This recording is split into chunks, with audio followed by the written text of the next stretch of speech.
Waste બેંગાલના પોંચાદ Bihar જિલ્લાનો યુવાન મુસ્તાક અલી ઉંમર વર્ષ 23 ગુમ થતા પરિવારજનોએ તેની સતત શોધ ચલાવી ખૂબ ચિંતા સેવી હતી।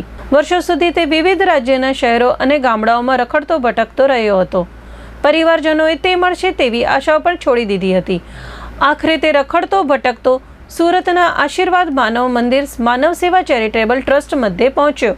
ત્યાંના સંચાલક શ્રી જયરામભાઈ ભગત અને ટ્રસ્ટીઓ સાથે સેવાભાવીઓએ તેની ખૂબ જ સારી સારવાર સાથે સરભરા કરી હતી।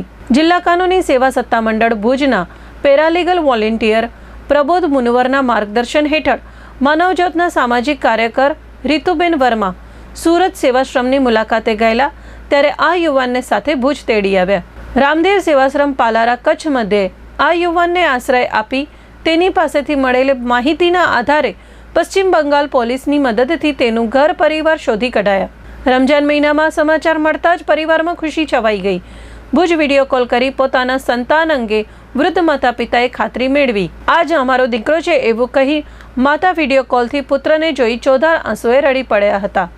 માતા પિતા ભુજ પહોંચી શકે તેમ ન હોઈ મુસ્તાક અલીના બનેવી અને ભાણેજ ભુજ આવી પહોંચ્યા।